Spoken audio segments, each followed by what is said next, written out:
Sabemos que a amnésia é possível, e que existem dois tipos básicos dependendo de qual memória é afetada, se a de curto prazo ou de longo prazo.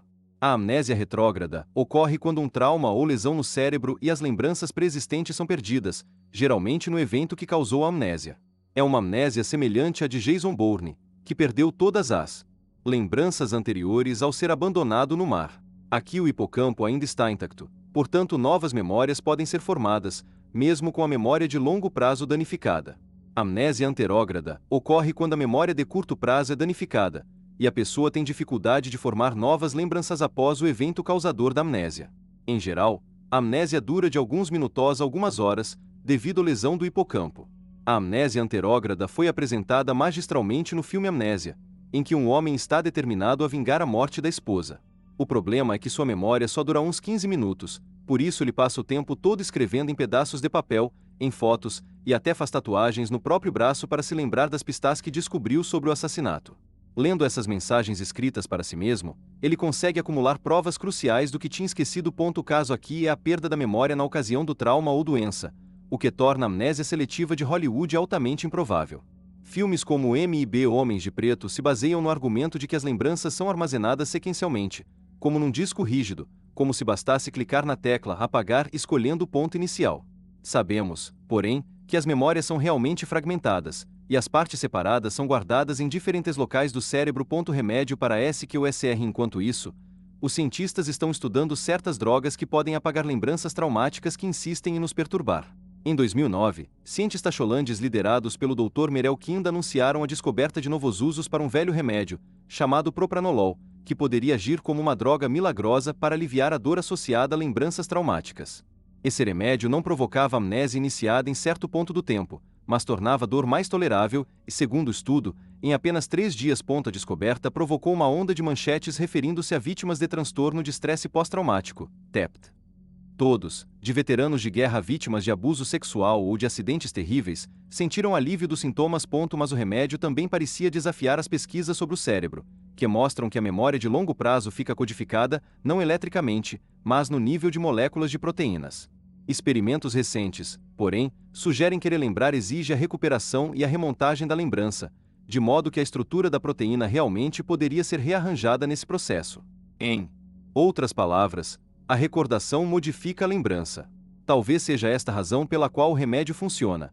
O propranolol é conhecido por interferir na absorção de adrenalina, que é fundamental para criar as lembranças nítidas e duradouras resultantes de eventos traumáticos.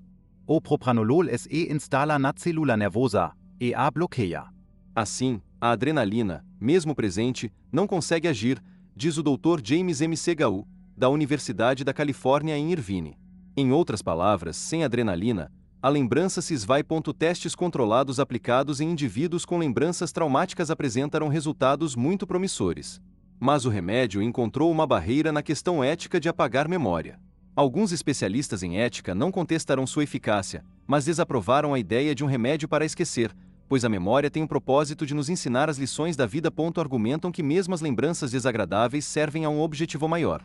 O remédio foi condenado pelo presidente do Conselho de Bioética. Um relatório concluiu que dessensibilizar nossa memória para fatos terríveis iria nos deixar confortáveis demais no mundo, indiferentes a sofrimentos, injustiças e crueldade. É possível ficar insensível às piores tristezas da vida sem ficar insensível também às suas maiores alegrias. O Dr. David Magus, do Centro de Ética Biomédica da Universidade de Stanford, diz: por mais que nossos rompimentos, nossos relacionamentos sejam sofridos, aprendemos com essas experiências dolorosas. Elas nos tornam pessoas melhores. Outros discordam.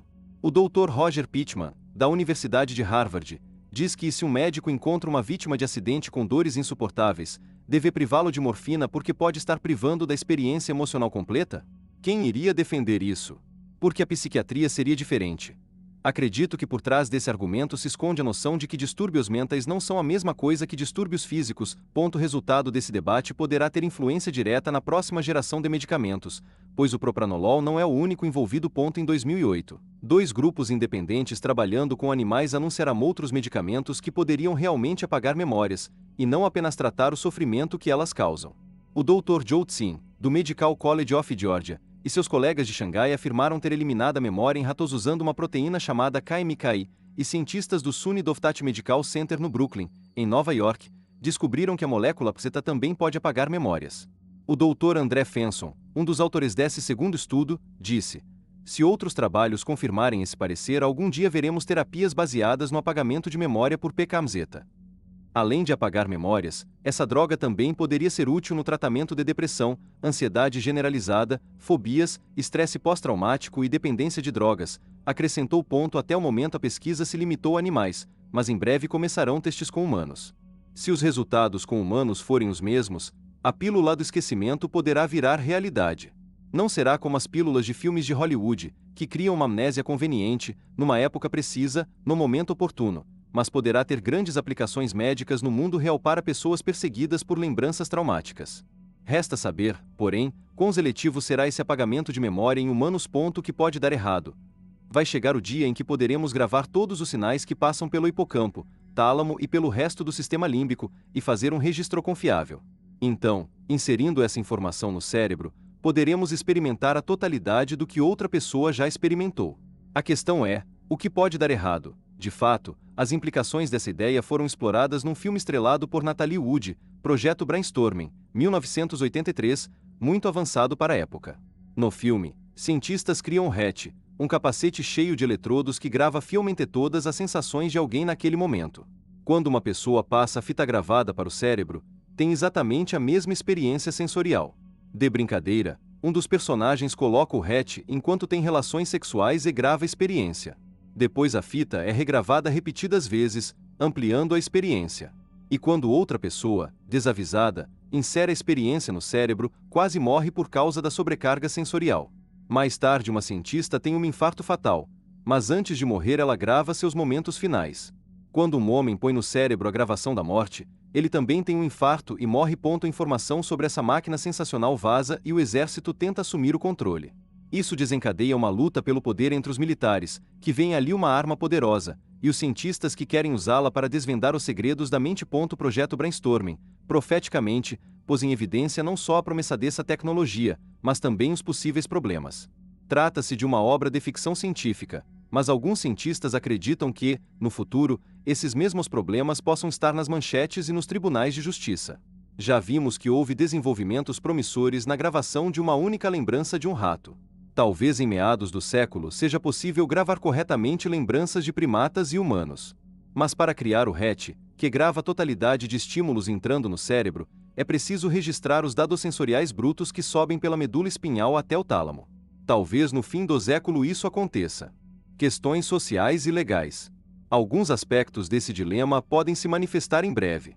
Por um lado, podemos chegar ao ponto de aprender cálculo fazendo o Upload do conhecimento. O sistema educacional sofrerá mudanças profundas. Talvez isso fará com que os professores deem mais atenção a cada aluno em áreas do conhecimento menos técnicas, que não podem ser aprendidas com um clique. Memorização necessária para se tornar médico, advogado ou cientista também pode ser reduzida drasticamente por esse método. Em princípio, pode até nos dar lembranças de férias que nunca aconteceram, prêmios que nunca recebemos, amantes que nunca amamos, famílias que nunca tivemos. Poderia compensar deficiências, criando lembranças perfeitas de uma vida que nunca foi vivida. Os pais vão adorar, pois poderão ensinar aos filhos lições tiradas de lembranças verdadeiras. A demanda por esse tipo de dispositivo será enorme. Alguns especialistas em ética temem que essas falsas lembranças sejam tão nítidas que as pessoas prefiram reviver vidas imaginárias a ter as experiências da vida real. Os desempregados também poderão se beneficiar aprendendo qualificações exigidas pelo mercado de trabalho por meio de implantes de memória. Historicamente, milhões de trabalhadores ficaram para trás cada vez que foi introduzida uma nova tecnologia, muitas vezes sem qualquer amparo. É por isso que não existem mais muitos ferreiros, nem carroceiros. Eles migraram para a indústria automobilística ou outras indústrias. Mas mudar de profissão exige muito tempo e dedicação. Se o conhecimento puder ser implantado no cérebro, haverá um impacto imediato no sistema econômico mundial, pois não será preciso despedicar tanto capital humano. Até certo ponto, algumas habilidades poderão ser desvalorizadas se qualquer um puder baixar memórias de um determinado conhecimento, mas isso será compensado pela maior quantidade de trabalhadores qualificados. A indústria do turismo também será impulsionada. Uma barreira para viagens internacionais é o trabalho de aprender costumes diferentes e conversar em outra língua. Os turistas poderão ter a experiência de viver numa terra estrangeira sem se atrapalhar com a moeda ou o sistema de transportes locais. Embora seja difícil que consigamos fazer o Upload. de um idioma inteiro, com milhares de palavras e expressões, pode ser possível importar informações suficientes para conduzir uma conversa agradável. Inevitavelmente, essas gravações de lembranças estarão nas redes sociais. No. Futuro, será possível gravar uma lembrança e postar na internet para milhões de pessoas terem a mesma experiência. Já falamos aqui de uma mentene, através da qual será possível enviar pensamentos. Mas se as lembranças puderem ser gravadas e criadas, será possível também enviar experiências completas. Se um atleta ganhar uma medalha nas Olimpíadas, por que não compartilhar a agonia e o êxtase da vitória, colocando essa lembrança na rede? Se a moda pegar, bilhões de pessoas poderão compartilhar seu momento de glória. Crianças, que estão sempre à frente em relação a videogames e redes sociais, podem ciar o hábito de gravar experiências memoráveis e publicar na internet. Assim como tirar fotos com o celular, gravar lembranças será simples e natural para elas. Para isso, é preciso que tanto o emissor como o receptor tenham nanofios quase invisíveis conectados ao hipocampo. A informação é enviada sem fio para um servidor que converte a mensagem em sinais digitais que possam ser transmitidos pela internet. Desse modo podem existir blogs, quadros de mensagens, redes sociais e salas de bate-papo onde, em vez fotos e vídeos, são publicadas lembranças e emoções. Biblioteca de Almas. Talvez também queiramos ter uma árvore genealógica de memórias. Quando? Procuramos registros de antepassados, só encontramos retratos unidimensionais da vida deles. Ao longo da história da humanidade, as pessoas viveram, amaram e morreram sem deixar um registro substancial dessa existência. Na maioria das vezes, encontramos somente as datas de nascimento e morte de nossos ancestrais, com pouca coisa além disso. Hoje deixamos um longo rastro de documentos eletrônicos, faturas de cartão de crédito, contas, e-mails, extratos bancários, etc. Por ser hoje um meio melhor, a rede está se tornando um repositório gigantesco de todos os documentos que descrevem nossa vida, mas ainda não diz muito do que pensamos e sentimos. Talvez num futuro distante a rede se torne uma gigantesca biblioteca, contando não só os detalhes de nossa vida, mas também de nossa consciência. No futuro, as pessoas poderão registrar suas memórias rotineiramente, para que seus descendentes possam compartilhar da mesma experiência. Na Biblioteca de memórias dos nossos antepassados, poderemos ver sentir como eles viveram, e saber como nos encaixamos nesse contexto maior. Isso significa que qualquer pessoa poderá reviver nossa vida, muito depois da nossa morte, bastando dar um play. Se essa previsão estiver correta, poderemos também trazer de volta nossos ancestrais para bater um papo, simplesmente inserindo um disco na biblioteca e clicando num botão. E se quisermos compartilhar das experiências de nossos personagens históricos preferidos, será possível ver de perto o que eles sentiram ao enfrentar grandes crises. Se tivermos algum ídolo e quisermos saber como ele enfrentou e venceu grandes desafios na vida, é só experienciar as memórias gravadas e adquirir conhecimentos valiosos. Imagine compartilhar da memória de um cientista ganhador do Prêmio Nobel. Poderemos aprender como fazer grandes descobertas. Ou poderemos compartilhar das lembranças de grandes políticos e estadistas quando tomaram decisões que mudaram a história do mundo. O Dr. Miguel Nicoleles acredita que um dia tudo isso será realidade.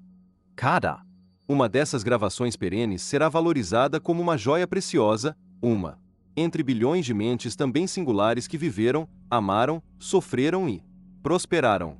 Só que elas foram imortalizadas, não confinadas em túmulos frios e silenciosos, mas libertadas por meio de pensamentos brilhantes, amores intensos e tristezas. O lado negro da tecnologia. Alguns cientistas ponderaram sobre as implicações éticas dessa tecnologia. Quase todas as descobertas médicas causaram preocupações éticas quando foram introduzidas. Algumas delas tiveram que ser limitadas ou proibidas por serem prejudiciais, como o calmante talidomida, que causava má formação de bebês. Outras tiveram tanto sucesso que mudaram nosso conceito de quem somos, como os bebês de proveta. O nascimento de Louise Brown, o primeiro bebê de proveta, em 1978, criou tamanho alvoroço na mídia que até o Papa deu uma declaração criticando a tecnologia. Mas hoje, seu irmão, filho, cônjuge, ou até você mesmo, pode ser um produto da fertilização In vitro. Como no caso de várias tecnologias, o público acabará se acostumando com a ideia de memórias gravadas e compartilhadas.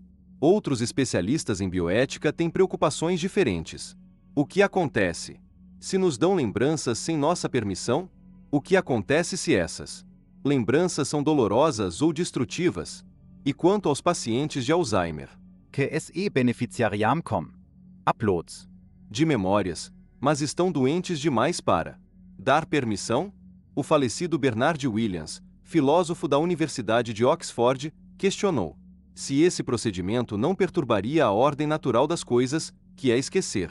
O esquecimento é o processo natural mais benéfico que possuímos, ele disse. A possibilidade de implantar memórias tão facilmente quanto importar arquivos para o computador pode abalar as bases do sistema legal. Se um dos pilares da justiça é a testemunha ocular, o que acontece se falsas memórias são implantadas? E se a memória de um crime pode ser criada, também pode ser plantada no cérebro de um inocente.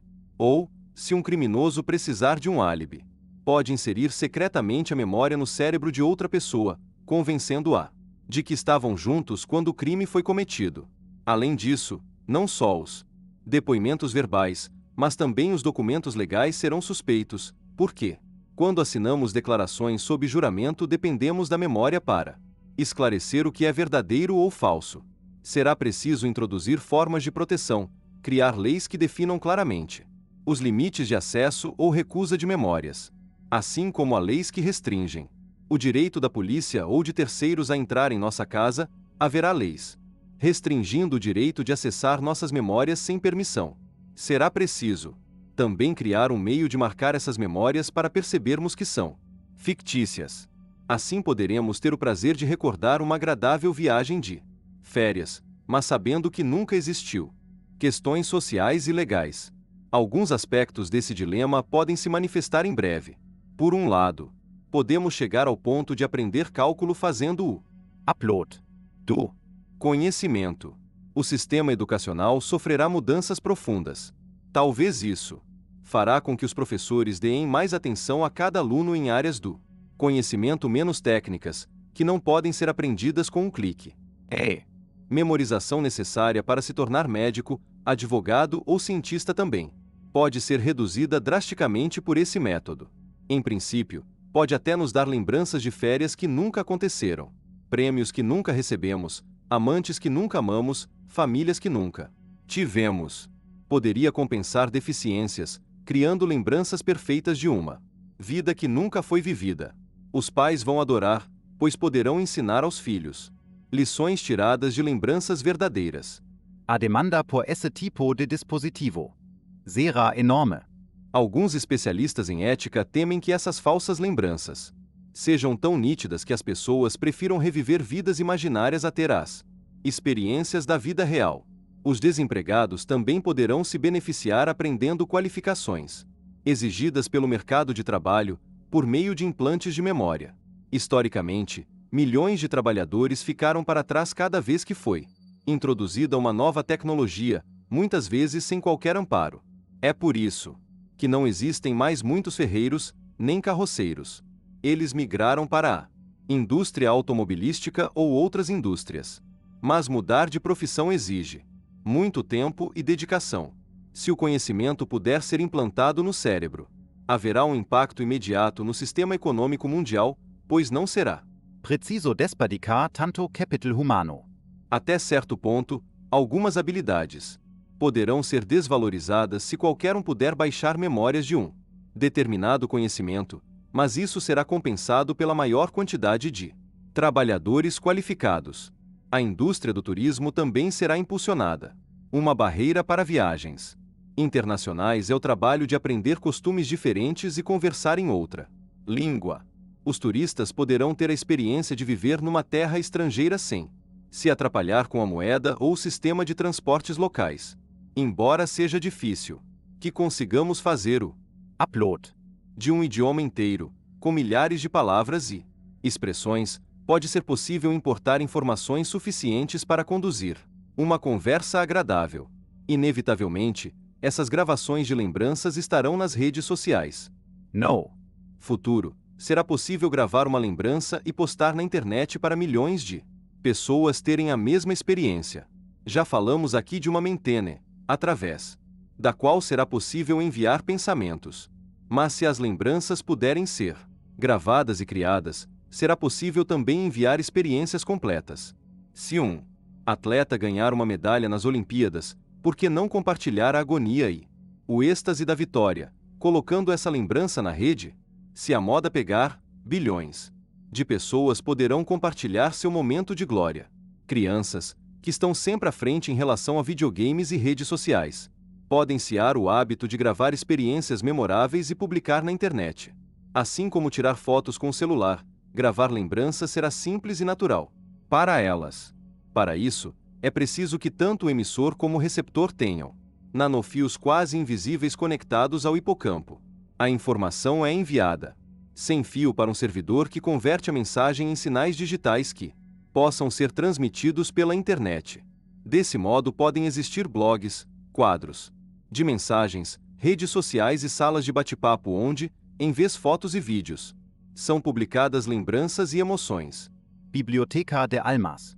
Talvez também queiramos ter uma árvore genealógica de memórias. Quando? Procuramos registros de antepassados, só encontramos retratos unidimensionais da vida deles. Ao longo da história da humanidade, as pessoas viveram, amaram e morreram sem deixar um registro substancial dessa existência. Na maioria das vezes, encontramos somente as datas de nascimento e morte de nossos ancestrais, com pouca coisa além disso. Hoje deixamos um longo rastro de documentos eletrônicos, faturas de cartão de crédito, contas, e-mails, extratos bancários, etc. Por ser hoje um meio melhor, a rede está se tornando um repositório gigantesco de todos os documentos que descrevem nossa vida, mas ainda não diz muito do que pensamos e sentimos. Talvez num futuro distante a rede se torne uma gigantesca biblioteca, contando não só os detalhes de nossa vida, mas também de nossa consciência. No futuro, as pessoas poderão registrar suas memórias rotineiramente, para que seus descendentes possam compartilhar da mesma experiência. Na. Biblioteca de memórias dos nossos antepassados, poderemos ver Sentir como. eles viveram, e saber como nos encaixamos nesse contexto maior. Isso significa que qualquer pessoa poderá reviver nossa vida, muito depois da nossa morte, bastando dar um play. Se essa previsão estiver correta, poderemos também trazer de volta nossos ancestrais para bater um papo, simplesmente inserindo um disco na biblioteca e clicando num botão. E se quisermos compartilhar das experiências de nossos personagens históricos preferidos, será possível ver de perto o que eles sentiram ao enfrentar Grandes Crises. se tivermos algum ídolo e quisermos saber como ele enfrentou e venceu grandes desafios na vida, é só experienciar as memórias gravadas e adquirir conhecimentos valiosos. Imagine compartilhar da memória de um cientista ganhador do Prêmio Nobel. Poderemos aprender como fazer grandes descobertas. Ou poderemos compartilhar das lembranças de grandes políticos e estadistas quando tomaram decisões que mudaram a história do mundo. O Dr. Miguel Nicoleles acredita que um dia tudo isso será realidade. Cada. Uma dessas gravações perenes será valorizada como uma joia preciosa, uma entre bilhões de mentes também singulares que viveram, amaram, sofreram e prosperaram. Só que elas foram imortalizadas, não confinadas em túmulos frios e silenciosos, mas libertadas por meio de pensamentos brilhantes, amores. Intensos e tristezas. O lado negro da tecnologia. Alguns cientistas ponderaram sobre as implicações éticas dessa tecnologia. Quase todas as descobertas médicas causaram preocupações éticas quando foram introduzidas. Algumas delas tiveram que ser limitadas ou proibidas por serem prejudiciais, como o calmante talidomida, que causava má formação de bebês. Outras tiveram tanto sucesso que mudaram nosso conceito de quem somos, como os bebês de proveta. O nascimento de Louise Brown, o primeiro bebê de proveta, em 1978, criou tamanho alvoroço na mídia que até o Papa deu uma declaração criticando a tecnologia. Mas hoje, seu irmão, filho, cônjuge, ou até você mesmo, pode ser um produto da fertilização In vitro. Como no caso de várias tecnologias, o público acabará se acostumando com a ideia de memórias gravadas e compartilhadas. Outros especialistas em bioética têm preocupações diferentes. O que acontece se nos dão lembranças sem nossa permissão? O que acontece se essas lembranças são dolorosas ou destrutivas? E quanto aos pacientes de Alzheimer? que se beneficiariam com uploads De memórias, mas estão doentes demais para dar permissão? O falecido Bernard Williams, filósofo da Universidade de Oxford, questionou se esse procedimento não perturbaria a ordem natural das coisas, que é esquecer. O esquecimento é o processo natural mais benéfico que possuímos, ele disse. A possibilidade de implantar memórias tão facilmente quanto importar arquivos para o computador pode abalar as bases do sistema legal. Se um dos pilares da justiça é a testemunha ocular, o que acontece se falsas memórias são implantadas? E se a memória de um crime pode ser criada, também pode ser plantada no cérebro de um inocente. Ou, se um criminoso precisar de um álibi, pode inserir secretamente a memória no cérebro de outra pessoa, convencendo-a de que estavam juntos quando o crime foi cometido. Além disso, não só os depoimentos verbais, mas também os documentos legais serão suspeitos, porque, quando assinamos declarações sob juramento, dependemos da memória para esclarecer o que é verdadeiro ou falso. Será preciso introduzir formas de proteção, criar leis que definam claramente os limites de acesso ou recusa de memórias, assim como há leis que restringem o direito da polícia ou de terceiros a entrar em nossa casa. Haverá leis restringindo o direito de acessar nossas memórias sem permissão. Será preciso também criar um meio de marcar essas memórias para percebermos que são fictícias. Assim poderemos ter o prazer de recordar uma agradável viagem de férias, mas sabendo que nunca existiu.